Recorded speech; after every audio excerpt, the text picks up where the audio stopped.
Hi, this is Robert P. Jones. I'm the president and CEO of Public Religion Research Institute here in Washington, D.C. And I'm really honored today to talk with Stephen Kull, a political psychologist who's the director both of the program on international policy attitudes at the School of Public Policy at the University of Maryland and worldpublicopinion.org. An international project studying public opinion around the world. He also conducts international polling for BBC World Service. We're here today to talk about his new book, Feeling Betrayed, The Roots of Muslim Anger at America. Definitely a timely book and a portrait that I think a lot of Americans may be surprised about some of the findings. So thanks, Stephen, for being in conversation with me today. My pleasure. Great. Well, why don't we start with just telling me a little bit about we were talking offline here about the really amazing research behind the book and really the kind of what the book is, kind of multiple years of research, multiple countries. Just tell us a little bit more about kind of what the findings are based on. Yeah, well, we looked at a lot of surveys, whatever surveys were available up till that time, and then I went over and did focus groups in overall 6 different majority Muslim countries. And from those focus groups, we developed questions that we worked into surveys. We surveyed ultimately in 11 different countries, and then I went back and did more focus groups to get a deeper understanding and so on.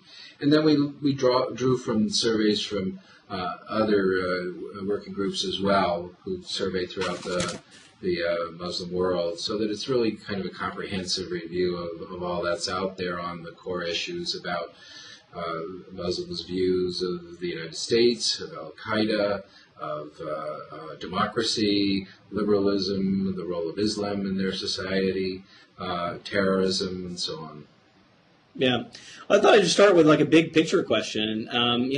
Why is a book like this important for Americans in particular to read?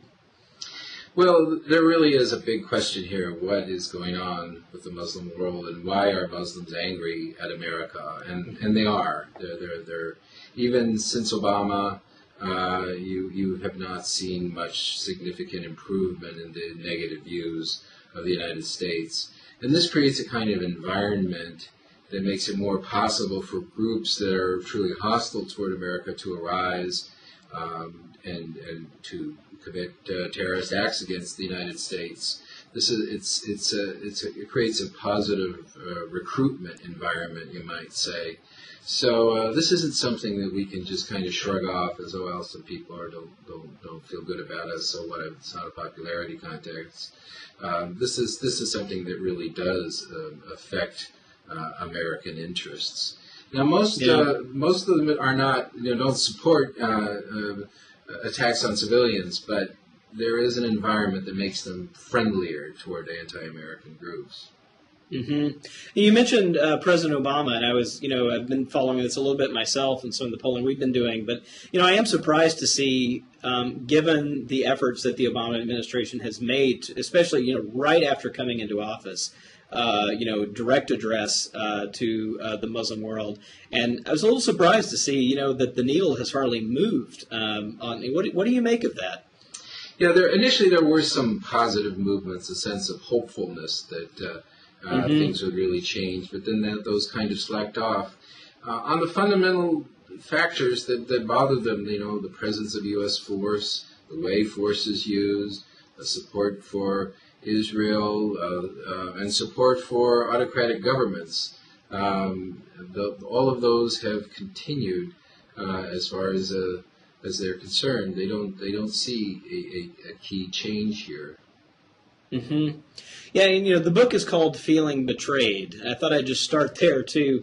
As you mentioned, and we've done actually some focus groups in our organization too about around 9/11 and feelings around that, even 10 years out. And still one of the refrains that we hear from Americans in these focus groups is like, what did we ever do to them? Right, that kind of sentiment to make them so angry at us. But yet the book title you have is Feeling Betrayed, and that actually talks about or applies to the Muslims that you surveyed, that they have a feeling of being betrayed by the U.S. And what's at the root of that? Right.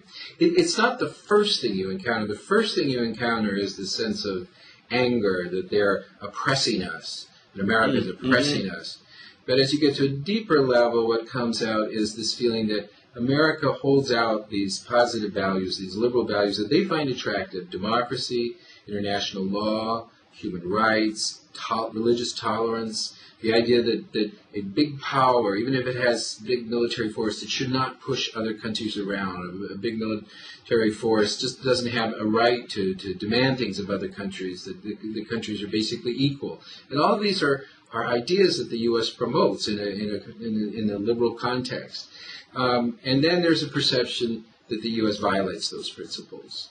For example, the U.S. said, well, it's unacceptable for Iraq to invade Kuwait. This was a violation of international law. Action must be taken.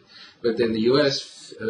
Felt that it could go into Iraq without UN approval, just on its own initiative, which they see as a violation of that principle, the violation of international law. So you hear this term double standards and so on. And this is the feeling of being betrayed, that you hold something out that we like, that we're drawn to, and then you violate it, and we feel betrayed. Yeah. Well, let me go back to the first part of that thing. I think a lot of Americans might be surprised to hear, some of the findings about what Muslims in the countries you interviewed want. That you mentioned some values that they feel attracted to, and yet see the U.S. maybe violating them. You mentioned it, but it might be worth kind of going back to some of those that I think might be surprising to some audiences in America. Mm-hmm. Well, the attraction to democracy is very strong. The idea that the will of the people should be the basis of governance, that's very strong. Women's rights, freedom of speech, and the idea of globalization, engaging other people around the world, all of these things are attractive to most Muslims, large majorities. But at the same time, they feel that they don't want to lose their roots in Islam.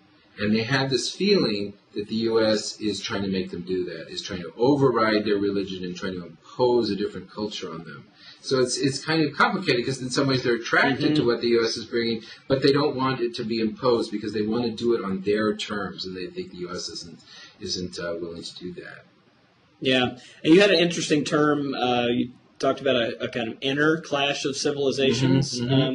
As a way of, am I right that this is what you were describing with that term? Yes, that's right. I mean, there are tensions, there are contradictions. They say the will of the people should be the basis of government, but they also say that Sharia should be the basis of government. And there are tensions between them. They say that there should be freedom of religion, but then majorities say that Muslims should not be allowed to change their religion. And there are tensions. They have not worked this out, and they want to work it out. And to the extent that they feel that the U.S. is breathing down their neck, it makes it more difficult for them to do that. Yeah, that makes sense. In the book you talk about, and you mentioned it also, but I want to kind of come back to this kind of bigger point about, the root problem of terrorism, and there's the roots of Muslim anger in America is the subtitle of the book. But you say in the book that the root goes beyond kind of the small number of people who actually join terrorist organizations and commit acts of violence against innocent people, that the roots of the problem extend beyond that. And you also talked about, folks saying this is not really a war that can be completely won on a military front. But maybe you can say a little bit more about what you mean, when you say in the book that terrorist groups are like a symptom of tensions in the larger society, and how these attitudes that you portray in the book are actually really connected to this problem. Yeah. If you ask people directly how they feel about Al-Qaeda, they don't feel very good about it. But if you ask them how they feel about the various goals that Al-Qaeda is trying to pursue, getting the U.S. out of Muslim countries, trying to make Islamic society more Islamic, trying to keep American culture out, things like that, they say that they do support those things. They don't approve of using force against civilians, killing civilians.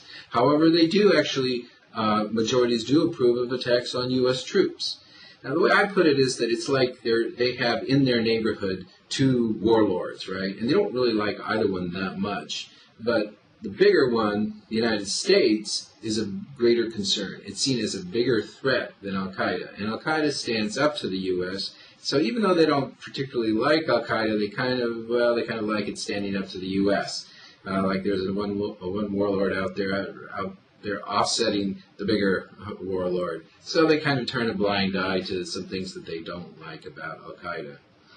Right, and just I was really interested in some of the findings, about just on this point. Particularly, one of the nice things about this longer format, we can actually talk about some of these. But on the question of U.S. military presence, so you had a question that said, do you think the U.S. military presence in the Middle East is a stabilizing force or provokes more conflict than it prevents? And it looks like across Egypt, Indonesia, Lebanon, Turkey, United Arab Emirates, it's overwhelming majority saying it provokes more conflict than it prevents, and then tied to that, is a related goal about a related question about one of the goals of Al Qaeda, and whether they agree or disagree that the goal of Al Qaeda is to push the U.S. to move its bases and military forces from Islamic countries. Again, pretty overwhelming agreement across Muslim majority countries, and it is interesting to see this kind of play between, as you said, you may not like Al Qaeda, but Al Qaeda is pushing back on on something they also don't like, right? Which is a destabilizing, or they perceive it to be a destabilizing force. Are there some other examples like that?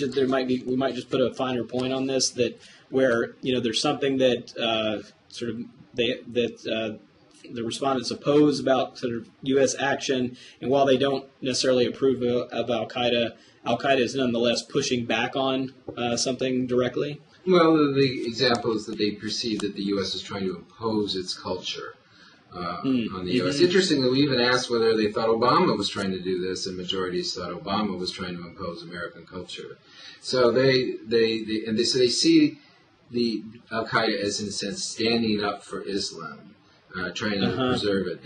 This is all put into a long, big narrative about that goes back to the Crusades, the sense that the West is always trying to come in and impose and break them down and undermine Islam. And some of them believe that it's even connected to an effort to impose Christianity on this part of the world. Yeah, well, I was going to say, if you go back to the Crusades, I mean, that's pretty overtly religious, right? That motif. Mm-hmm. And you're finding that's still pretty alive and well? Surprisingly so. I was surprised to see how many, that there are majorities in most countries, not such big majorities, but still majorities who believe that the U.S. has some aspiration to impose Christianity. Others emphasize more of the secular dimension. In Islam, it's key that Islam, the religion is in the public sphere. It's not just a private experience. We have a notion of religion as a private experience, and in the public sphere, it's basically secular. That goes back to the Renaissance. And that is an idea that we just think is so self-evident that should be how things should be. And they reject that, and they perceive that is something that we're trying to impose. Right, and one of the objections would be that that's also like another way of like minimizing the presence of Islam in society, right? That it would be put into kind of a private sphere box. Right. Yeah. What does this mean for? I mean, I want to sort of just pause on President Obama, because it just strikes me as, that Obama's in a very peculiar place. On the home front, right? He's still fighting in some quarters. Actually rising numbers since he became president, saying that they think that he's secretly, a Muslim, despite his very clear, clarifications that he's Christian, and that's actually sort of happening here. And there's been lots of criticism that he's, when he made his speech in Cairo, there was a lot of criticism about that, too, that he was sort of not sort of standing up and kind of being tough with Muslim countries, but sort of reaching out. A hand, and it strikes me kind of interesting that this statistic you cited, that even they even perceive Obama as being kind of part of this oppressing force and remind me again, the exact question on Obama was about whether he was trying to impose American culture on American culture. World. Yeah. But it strikes me that this puts him a little bit between a rock and a hard place, Yeah. right? On the domestic front, he's facing criticisms of being too soft, and in the international arena, despite great, hopes when he was first elected, those hopes haven't really translated, it seems, into any big moves and shifts in public opinion. Mm-hmm. The key thing that people are watching that overwhelms really everything else is the question of military force. It's something that I think we have trouble understanding. When we think of our forces over there, say the forces in the Gulf, we say, well, they're there for stability, to ensure that the shipping lanes stay open. That's not how people see it in that part of the world. They see those forces as basically a gun to their head, that they're there for coercive purposes to ensure that America gets its way, and so that they perceive it as a threat. And when asked, do you perceive America as a threat to as a military threat to your country? Majorities in most countries say they do. Even countries like Turkey, where allies, and Kuwait, who we've protected in the past, you get these kinds of responses. So that is this overriding experience, the presence of U.S. troops in Iraq and Afghanistan, all that adds to it. As the U.S. withdraws from Iraq, I think that will make some difference. As the U.S. draws down in Afghanistan, that will make some difference. It will moderate that to some extent. But you just have to keep in mind that this is the fundamental experience they have of the U.S. as threatening and imposing on them. And, every time we do something where we use drones or we go in and we take out Osama bin Laden, and, without getting permission, those things are seen as one more way that the U.S. is using its force. And the U.S. has to make decisions at times about whether it's worth it, but we should always recognize that whenever we do, we are incurring a cost in terms of perpetrating that image of the U.S. as being unconstrained by the international rules and imposing its will. Yeah, there was one question about fairness that really struck caught my attention. That said, in our government's relation with the U.S., do you think the U.S. more often treats us fairly or abuses its greater power to make us do what the U.S. wants? And there, as you mentioned, Turkey, 86% saying of respondents in Turkey saying the U.S. abuses its greater power to make us do what the U.S. wants. That's even higher than Iraqis and Iranians. That was, I guess, the same as respondents in Iran, 85%, only 72% in Iraq. But I mean, you go down the list. It's Jordan is the only country I'm looking at on the graphic, who's a majority territory saying the U.S. treats us fairly. But every other country on the list is in solid majority territory, saying the U.S. abuses its greater power to make us do what it wants.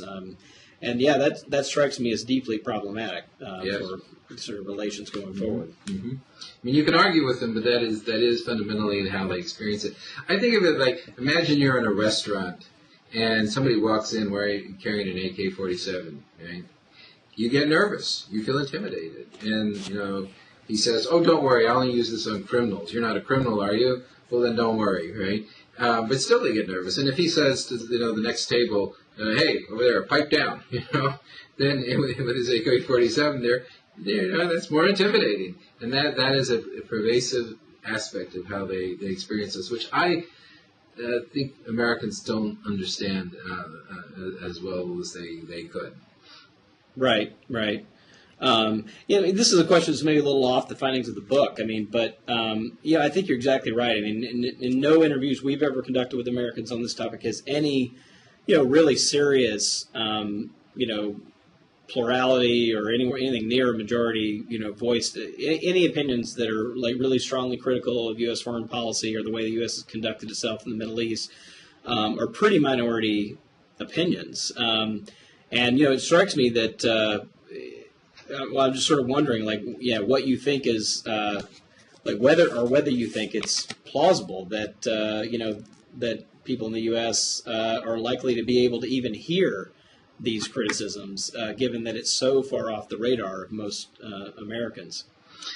I don't think it's impossible for Americans to understand this. I think if it's explained to them, they can imagine. I mean, just think about how upset we got when the idea that there would be some missiles in Cuba. That bothered us a lot. We were ready to risk a nuclear war to prevent that from happening. And they feel that that kind of thing has happened. Mm-hmm. That we basically have a gun trained on them.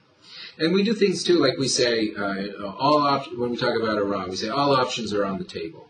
And they hear that as, we could do anything. And it doesn't matter if we have UN Security Council approval or what the rules are of international law, we could do anything. And be intimidated by that. And they are intimidated by that. Now, Mm-hmm. now, some people say, well, that's good for them to be intimidated. That's going to make them more accommodating. And maybe to some extent it does, but it also makes them angry, and it makes them want to be more accommodating to Al-Qaeda, and it creates the kind of environment where it's easy for Al-Qaeda to operate. Mm-hmm. Yeah, I mean, just to put one more question on this. I don't want to push this too far, but it doesn't. I'm just wondering though that the 9/11, and we're coming up on the 10th anniversary of 9/11 in the fall.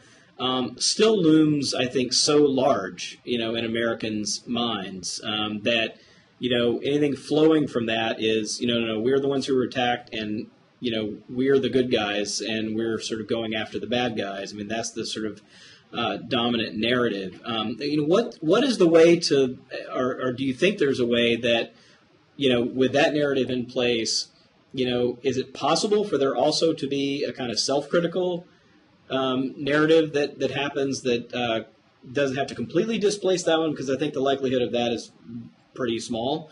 But is there a way that something like a self-critical narrative can actually exist alongside the narrative of justifiable responses in the wake of 9/11? Well, Americans generally are more supportive of a more multilateral, cooperative approach to U.S. foreign policy than policymakers are.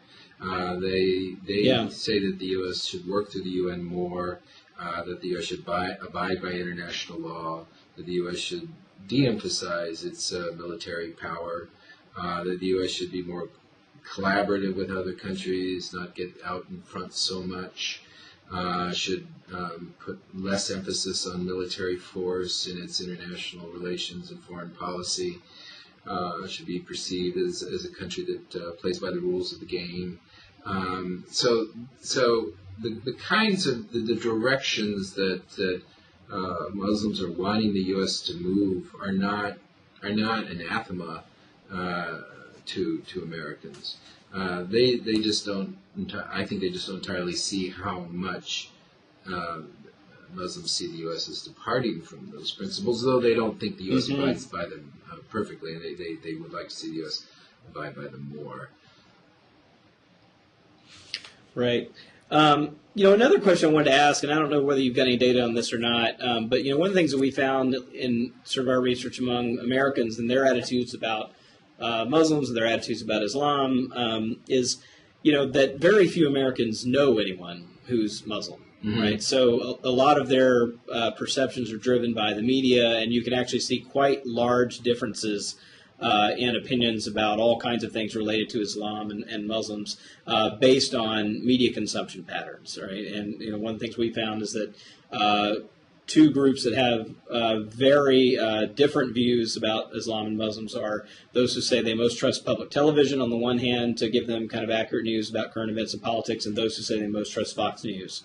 Those are two groups that have very different patterns of understanding, and one of the reasons is because there's kind of a vacuum of concrete knowledge about Muslims in their everyday lives, so they fill it in with media consumption. And I want to ask whether you've got any sense of whether a similar thing is going on in Muslim countries, especially where there's like state controlled media, and where they may be getting a steady diet of certain kind of anti-American stories, or stories that are all about kind of an American dominance of society, that beyond whatever's true on the ground still gives them a kind of hyper sense of that happening, that's a steady diet of something that they get, and whether I don't know, some one, I guess two questions are: one, how much of the effect do you think media is having on these attitudes, and are there any measures of, maybe people who travel more or anything like that where you see more mitigated views? That's a really interesting question, and we worked with Shibli Telhami, the Sadat Chair at the University of Maryland, on a study on that question and looked at attitudes among people depending upon where they got their news. Mm-hmm. And what was really striking was that there was very, very little difference whether people mostly got their news from Al Jazeera, or from the state television, right, or from BBC. The views were pretty much the same. And what was also interesting, the views of Muslims in America were not even all that different. So there is. You need to see this as not coming from some source. There is this basic background narrative that is pretty much shared, and things just feed into it rather easily. It doesn't just get built up out of nowhere. It's this long-standing frame that things get fit into, and thus it's pretty pervasive. Now, it doesn't mean that there's no response to any kind of change. Like in 2005, when Bush talked about emphasizing democracy and saying that there would be a real change on that front in terms of dealing with autocratic leaders and so on, there was a period where things really kind of perked up, and there was this more positive view, and people in the focus groups talked about how that was, a time of great hopefulness and so on. But then when they pulled back after the Muslim Brotherhood did well in the elections and Hamas won and so on, then see, it's just like we thought. And you might have thought that with what happened in Egypt with Mubarak, there might have been some change, but the perception was that the U.S. was really kind of late for the train. They tried to get out in front of the parade, but only when it was pretty clear that Mubarak was on his way out. So the U.S. did not get much credit for that. But could they? Are there things that they could do in the region? Yes, definitely. There are things they could do that could make a difference. And the thing that's probably the one single thing they could do the most is to take steps to try to change what Israel is doing. And Israel is seen very much as an extension of the United States. There's a debate about whether Israel controls the U.S. or U.S. controls Israel. Who's really the dog and who's the tail. But they are seen as kind of continuous, and so that Israel is seen, the U.S. is seen as responsible. So as long as Israel is doing things that they find objectionable, then it's hard for the image of the U.S. to change in a fundamental way. Mm-hmm. And you think, you don't have data on this, obviously, because it's pretty recent, but, is your sense that, President Obama's recent statements about U.S. policies and Israel and borders going to be a helpful thing, not helpful thing? How do you have a sense of how that's been received? Well, Obama says something about the 67 borders, but then I'm sure that they focus on what he said to AIPAC. And how America's security and Israel's security are almost seen as a kind of unitary thing, so that, but mostly they focus on things like, are settlements still going? Has the U.S. stopped Israel from building the settlements? And you say, well, America doesn't have that power, and they say, well, but are they using all the levers that they could? Are they threatening to withhold aid? No, well, so they are going along with it, and that's just how they tend to view it, and thus they pay attention to these subtleties. It's not that they're not aware of them, and in the early Obama administration, there was some of that hopefulness was connected to the pressure that Obama was putting on Israelis vis-a-vis the settlements, but then in the end they saw that. Obama kind of lost that round, and the Israelis continued. So they kind of shrug and say, well, no real change here. Mm-hmm.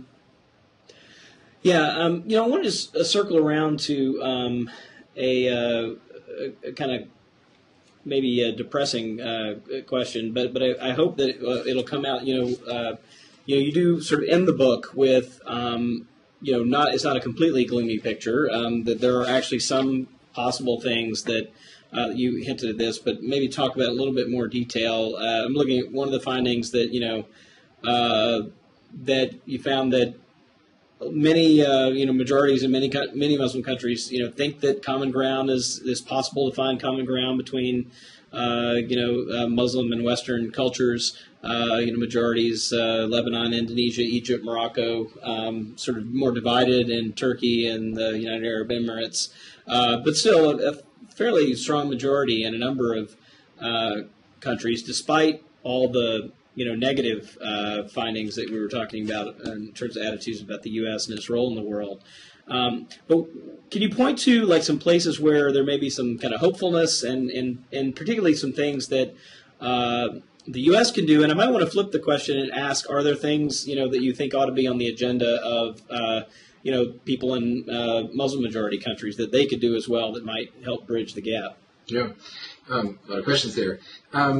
The key thing I want to focus on first is that when you're doing focus groups, the sense that things could be better is very palpable.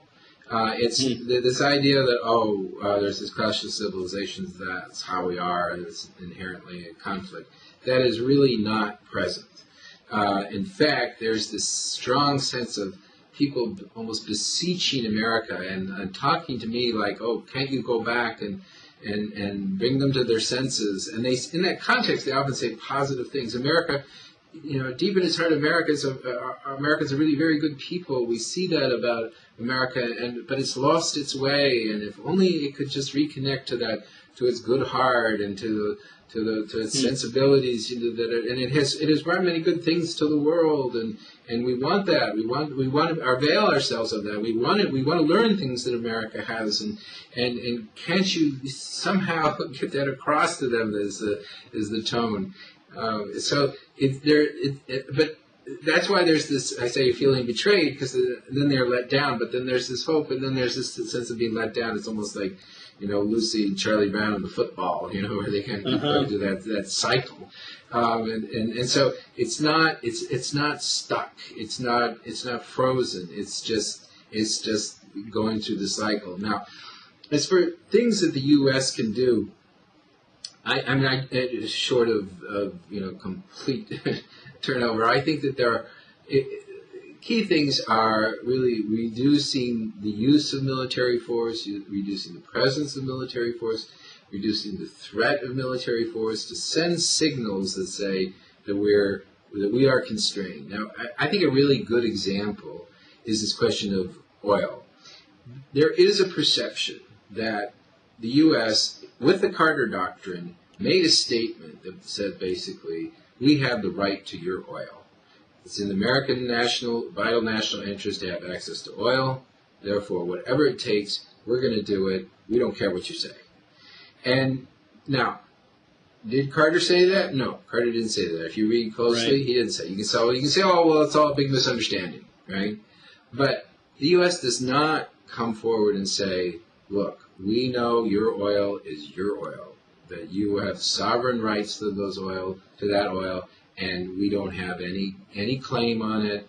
We're not going to come and take it away from you against your will.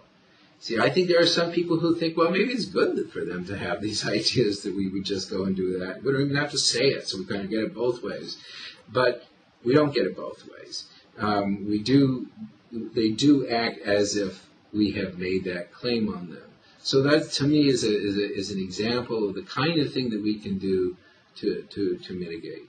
Another one that's come up right now that's really key is how we deal with Islamist parties. There's talk right now in Congress that we're going to try to limit our democracy promotion money, aid programs, and so on, only to secular parties. That none of it can in any way help the Muslim Brotherhood or other Islamist parties that might emerge. Now, that is clearly seen as fundamentally an anti-Islamic view on the part of the U.S. It's seen as hostile to Islamist parties. Islamist parties are not so popular. Muslim Brotherhood is not so popular. Only about 20% say they would support it.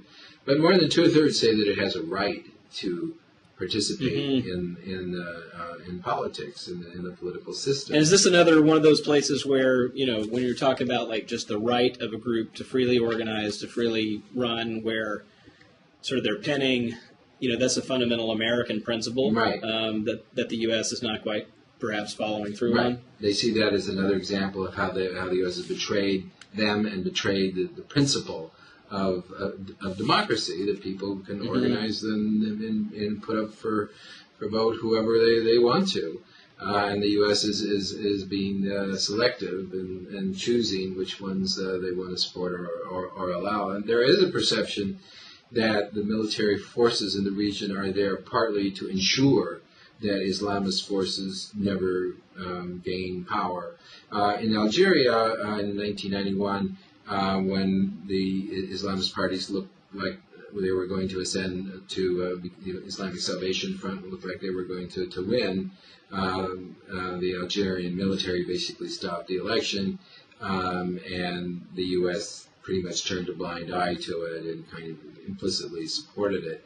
And that is really remembered, and that was a real trigger for galvanizing Islamist forces to turn to terrorism, and their argument was, oh look, you can't really trust the West. All this talk about democracy, it's just talk. They just want us to be their slaves, want us to be at their beck and call and just do what they say, and we can't accept that. So I think this is we're really facing an important decision point here. The division, line, we really need to. There's this tendency to equate all Islamist groups, whether they're moderate, pro-democracy types or violent Al-Qaeda types, as just one thing. And and if it's you can be a little unsettled. You read these statements, Sharia should be the basis of law and so on, and you get this fear that they're going to turn into something like Iran. And I don't think that is really the aspiration of the Muslim Brotherhood, but who knows? Things could evolve, things could change, but we basically have to make this choice to trust them. And that's really the essence of the democratic principle, is that you trust the people to make the choices that they're going to make. And the feeling is that America doesn't do that. And they do it in other parts of the world, but not in the Muslim part of the world. So therefore they believe that America is basically anti-Islamic. Yeah. Can you say a little bit more about how, because I think for a lot of Americans, the idea of an Islamic state and a democratic state, it's hard to put those two things together. Mm-hmm. But can you say a little bit more about how, when you're talking to Muslims in the focus groups or some things you sort of see on surveys, like how do Muslims put that together? I mean, how can there be, in their minds, sort of a democratic state that's also an Islamic state? Right. Well, example is that they majority support the idea of having a group of Islamic scholars approve or disapprove laws based on whether they are consistent with Sharia law. Now we go, oh my God, how can that be? That's just so completely undemocratic, right? Well, they say, well, why is it so strange? You have a constitution, you have a Supreme Court, and the Supreme Court can override the decisions of the Congress that were elected by the people. We just have a more elaborate constitution that goes into more areas, but it's basically the same thing. Democratic principles constrained to a certain extent.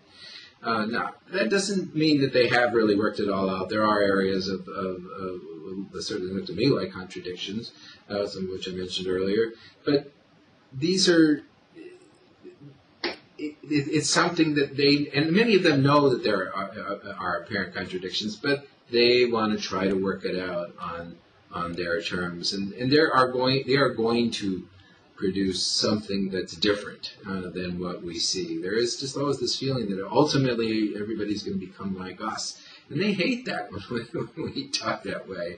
And that really makes them tense up, and it makes them, want to be more Islamic. They say this, that since 9/11, since people since the U.S. declared this war on terror, which they say is a war on Islam, they wear headscarves more. They go to the prayer more, as a way of digging in their heels and saying, we have a right to be this way. Right, and so that's about sort of losing a kind of cultural and religious identity, right? That reaction. Right, and they haven't really had a chance to do it much because there really are very few, virtually no countries that are really democratic. Iranians perceive that that's really what they have going. They're not claiming that they have it all worked out, but they see that there are democratic dimensions to their system, and that there are some Islamic constraints on what they do that are based on the clerics, that are derived from the clerics. And that polarity is something that they want to live inside. They want to work inside that dialectic and see what they gradually develop without the U.S. pushing them around. Yeah, I mean, the one that seems to be, the sort of fundamental democratic principle that I think a lot of, Americans are going to stumble over with that sketch is freedom of religion, right? And where does, if it's fundamentally set up by, a group that, that some group of Islamic clerics are functioning at some, trumping level, where does that put other, religious minorities in Muslim majority countries? Right. Well, what sort of citizen standing would they have? Yeah. Well, they're very definitive that any minority religion has the right to operate, and people can follow that religion. Where it gets touchy is whether a Muslim can convert away from Islam, and that is apostasy. And according to Sharia, is even subject to the death penalty. And significant numbers, in some polls, even some majorities, agree with that.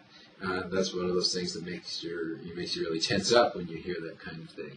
But they do have this view. Well, that is what it says in Sharia, so I'm not going to just say it's wrong. But that doesn't mean that that's actually what they want to see happen.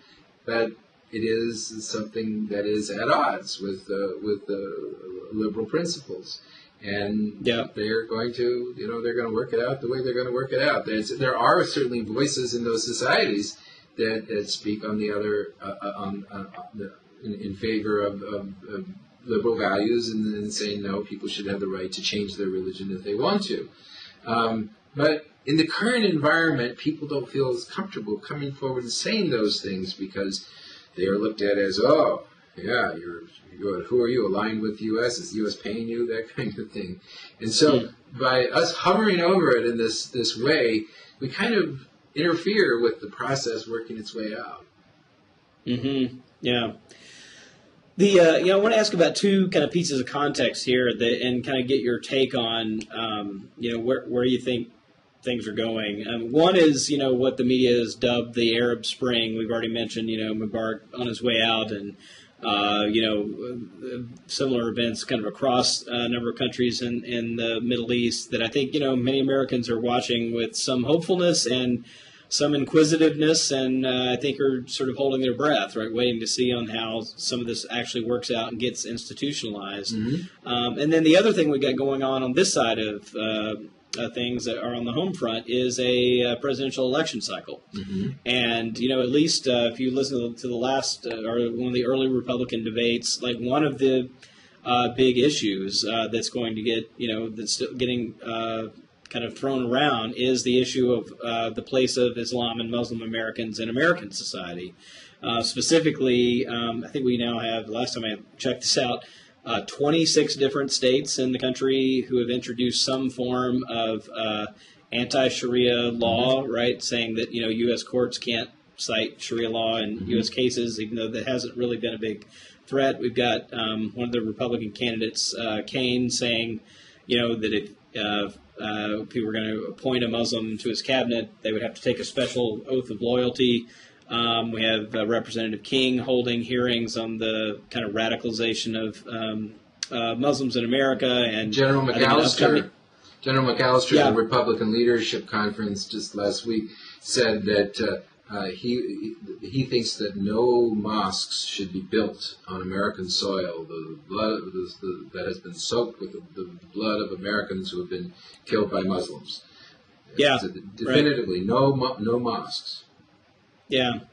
Right. So, and so two questions are, like, one, are Muslims around the world, do they pay that much attention to this kind of stuff? Oh, yeah. Certainly the volume will get turned up on this as the presidential election and the Republican primaries in particular get geared up. And, what does it mean for these kind of relationships and the kind of data you're already citing here? Yeah, it's a problem. Remember years ago, Admiral Boykin made some speech to some obscure Christian evangelical group and said, our God is the right God, and made some negative comments about Islam. Oh, that got a lot of play. People brought it up in the focus groups. So this kind of stuff, anything like that kind of fits into the narrative is just something that's like red meat. It just fits right into that framework, and so it goes viral. And the reaction to the mosque and Islamic Center near Ground Zero, that kind of thing got a lot of play, and it's all read as being fundamentally anti-Islamic, signs of the anti-Islamic tendencies in America. And I'm afraid, yes, that it's going to be tempting for some candidates to play to that in a minority of Americans. Most Americans do not respond to that kind of statement, that kind of argument. But it does play to a sense of fear and anxiety, and there's something very attractive on the American side about with a narrative of polarization, that there are threats out there. There are people who are just drawn to the notion that we are in a battle with communism, and now they're drawn to the idea that now we're in a battle with Islam. And so there are some political gains to be made by playing on those feelings, but they are problematic for U.S. foreign policy. Yeah. So, one question, this is, I know you're a researcher and not a politician or a policymaker, but I mean, it is a sort of maybe a citizen question, is like, given that, there is like great distrust on both sides. I mean, some of the, polling we've done about like Islam, we had like half the country saying that Islam is incompatible with American values and way of life. So deep distrust among Americans about Islam, and, deep distrust you're showing among Muslim majority countries about America. This doesn't paint a very rosy picture for things going forward. I mean, where do you see, and we talked a little bit about like what the U.S. can do, but I mean, where do you see anything at hand, say, in the next year or so, that might actually be a way out of this kind of, just sort of mutual distrust and antipathy? There are a lot of groups that are doing some very productive things. Groups like Search for Common Ground, where they get Muslims and Americans doing things together, right of ways, bringing Iranian wrestlers over here. I think all of these things that involve intercultural contact are positive for both sides. I don't think most Americans are anti-Islamic. I think that many Americans have nervousness about Islam. And interestingly, right after 9/11, the polling found numbers that were more positive about Muslims and Islam than they are now. In the subsequent years, that's right. They've gone down. Right. There's more coverage of things that Americans find objectionable, and it's understandable, because some of these things are at odds with American values, such as how women are treated and so on. So it's not surprising that Americans have difficulties, and it sort of stretches their tolerance. We just need to understand that if that tolerance can create a posture that we might at moments feel that we are in some way increasing our security through greater use of force or implied threats, or in some way trying to retard the growth of Islam in some way or another. But really, in the end, it creates a bigger backlash. So in the end, it really decreases our security. It's kind of counterintuitive, but I do think that's something key that Americans need to understand better. Mm-hmm. Yeah, that makes sense. I want to circle back around to, we got a few minutes left here, of the issue of women. You mentioned earlier some findings in passing. I want to see if you can go back to them. But when I asked about like what Muslims basically want from society, like what things they value, and I think you mentioned women's rights, and certainly among kind of when we've run focus groups in the U.S., one of the biggest things that has come up is negative views about how Muslims treat women, and that's one of the biggest. If you ask people to talk about how are Muslims different than Americans, or how are Muslim Americans different than other Americans, this is one of the things you commonly hear is, their women are treated like property, those kinds of things among Americans. But did you hear something a little bit different than that? When you asked Muslims around the world what kind of values they wanted to see in society? Yeah, they perceive that they are changing, that they are evolving, and from their perspective, women's role has changed in some countries more than others. They have quotas in their parliaments for the number of female representatives, so that in some countries they have more female representatives than the U.S. has in Congress, right? And for men, it's sometimes disruptive. Even for women, it can be disruptive when there are changes in these roles. It's not fast enough by our lights, but they do think that they are moving in that direction, and of allowing women to have a greater role. Even in Saudi Arabia now, there's a bigger push to allow women to drive and to have a greater role in the political system. I'm not saying that it's fast enough for me. With my background, I was raised in a family that we read the paper from the American Civil Liberties Union when it came out once a month over lunch on Sundays. And we're horrified at any kind of abrogation of personal liberties, and so that part of me has those reactions as well. But it's just something critical that we understand that they are in a process, and that we can't really make it go faster by pressuring them. It creates the opposite reaction. There are forces in those societies that are trying to make it happen, and we just have to see that. There's also this movement toward greater education, and education and globalization just has these effects on people, and that is something that they are drawn to. If you ask people in focus groups, what do you want from America? The answer comes back loud and clear: education. There are things that they feel America has to teach them, and they're not shy to say it. And so that kind of interaction there, and they put a lot of emphasis on.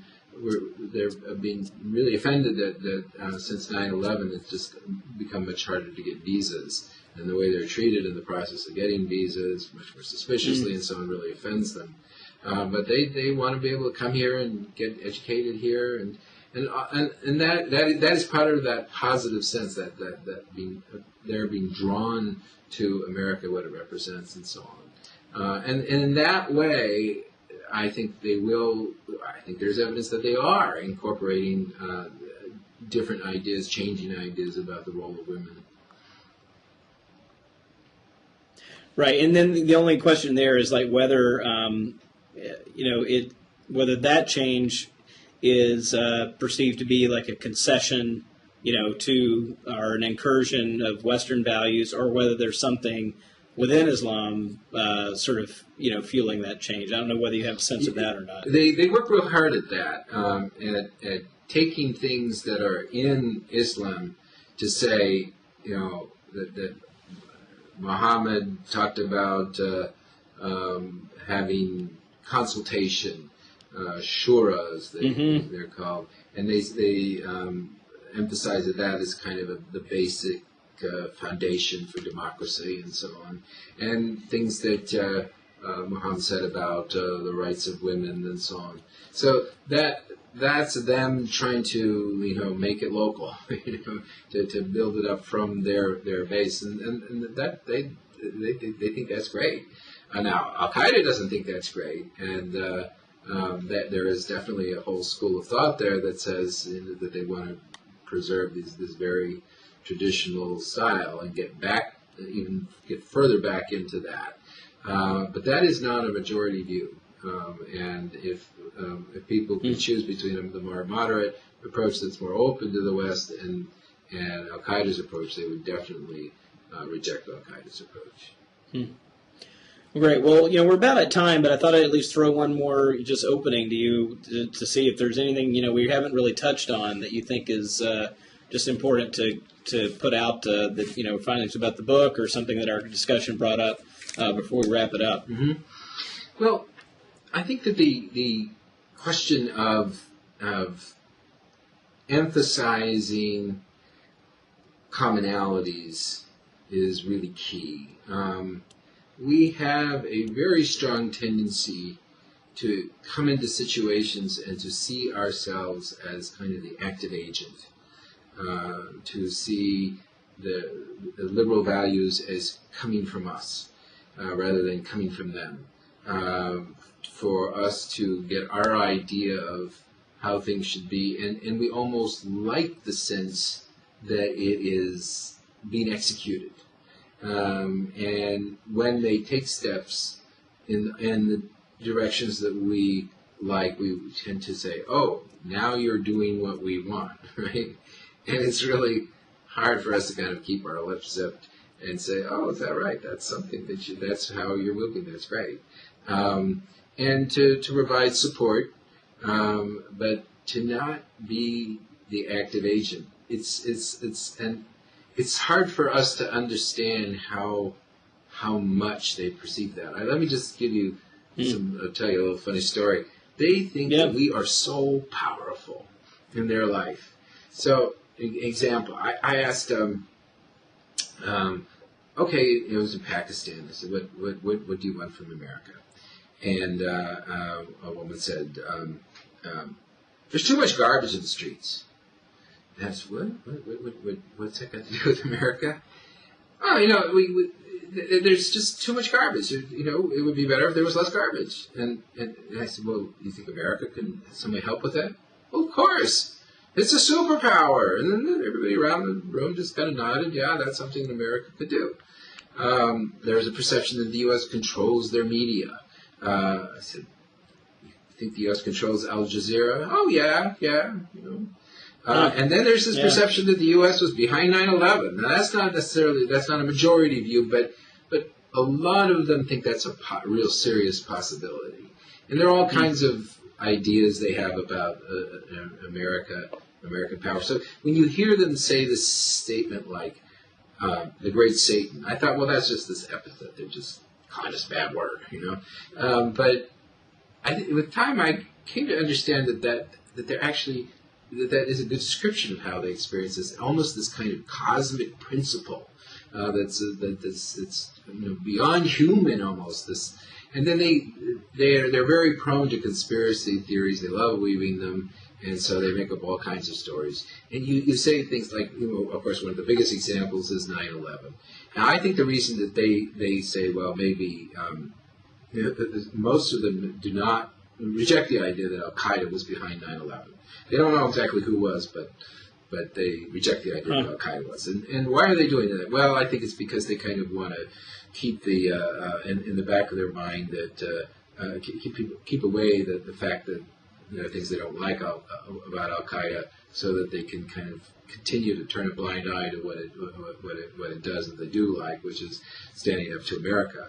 But what's most interesting here is that in this, they think that it's really possible. Like you say, well, have you seen what leaders of Al Qaeda bragging about having carried out the attacks on 9/11? And they said, oh, Hollywood can do anything, and they say that very earnestly, and it's and I think it's something really important for us to understand how much they just feel as kind of coming down on top of them.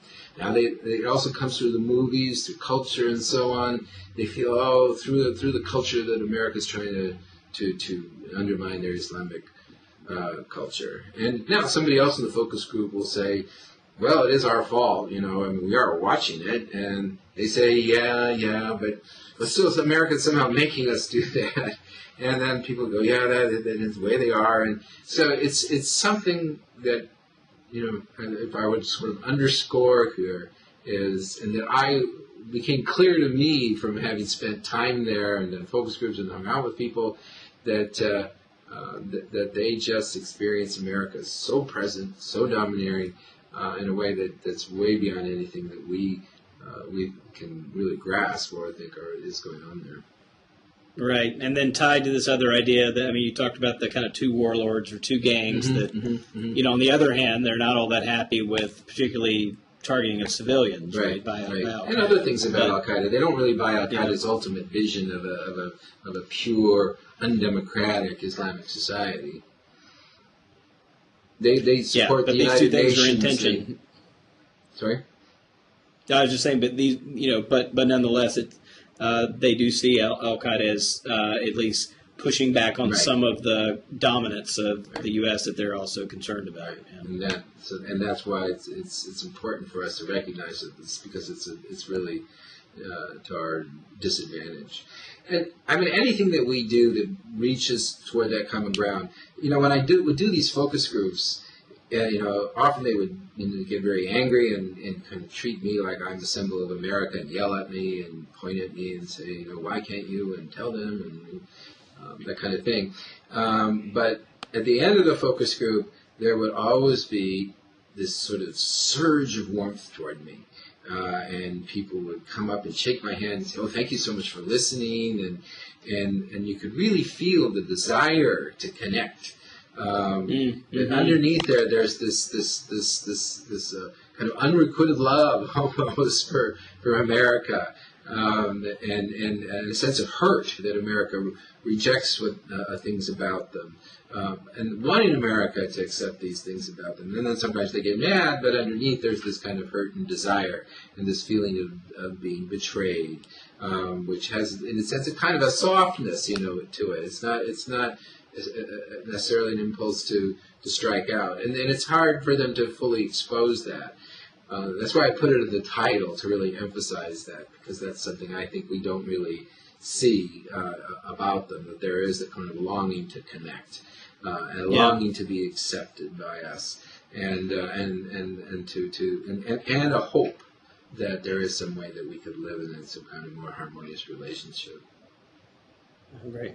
Well, that sounds like a great place to stop. So this is Robert Jones. I'm the CEO of Public Religion Research Institute in Washington, D.C., and I've been talking with Stephen Kull about his new book, Feeling Betrayed, The Roots of Muslim Anger in America. It's a really amazing portrait of Muslim attitudes toward America, really a must-read for Americans in this day and age. So thanks so much, Stephen. Thank you. Appreciate the conversation. It's been an excellent conversation. I really enjoyed it.